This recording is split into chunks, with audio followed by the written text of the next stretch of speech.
अब अगला जो प्रश्न दिया गया है, एक द्विउत्तल लेंस के प्रत्येक पृष्ठ की वक्रता त्रिज्या r तथा उसके पदार्थ का अपवर्तनांक म्यू बराबर 1.5 है। इसके लिए अब यहाँ पर 4 ऑप्शन दिया गया है।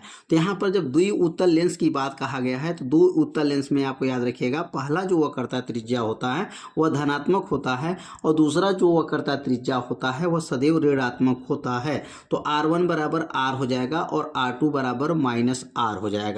अब यहाँ पर सूत्र लिखेंगे 1/f बराबर, यहाँ पर n भी लिख सकते हैं क्योंकि अपवर्तनांक इसमें n नहीं माना गया, म्यू माना गया है। तो म्यू -1 कोष्टक में 1/r1 - 1/r2, यह सूत्र हो गया, फोकस दूरी का सूत्र है। अब मान भरेंगे इसमें 1/f बराबर म्यू का मान क्या है 1.5 -1 हो जाएगा। यहाँ पर म्यू का मान भर दिए, -1 हो गया, 1/r1 r हो गया, -1/r2 -r है, और यह माइनस और यह माइनस मिल करके क्या बनेगा प्लस आर। कैसे होगा, क्योंकि माइनस माइनस मिलता है तो क्या बनता है प्लस आर हो जाएगा।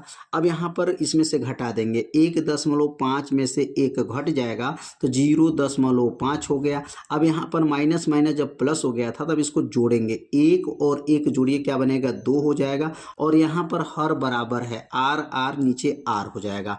अब यहाँ पर अगला स्टेप क्या बनेगा, तो 1/f बराबर हो जाएगा 5 दूनी 10, 5 दूनी 10, एक स्थान दशमलव लग जाएगा, यहाँ बचेगा 1, माने 0.5 का गुणा अगर 2 में करेंगे तो कितना उत्तर आ जाएगा 1 आ जाएगा। 1.0 मतलब 1 ही पढ़ा जाता है, तो 1/r हो जाएगा। इसमें r का गुणा 1 में करिए और f का गुणा 1 में करेंगे तो f एकन्नम f, r एकन्नम r, तो f बराबर क्या बन जाएगा r हो जाएगा, और f बराबर r जो इसमें विकल्प नंबर 2 जो है क्या हो जाएगा सही हो जाएगा, f बराबर r हो गया। इसमें विकल्प कौन सही होगा, दूसरा विकल्प सही होगा। यहाँ पर ध्यान दीजिएगा, द्विउत्तल लेंस में r1 का मान धनात्मक होता है और r2 का मान क्या होता है ऋणात्मक होता है, और इस सूत्र में मान को भर करके फोकस जो है दूरी का मान निकालना था।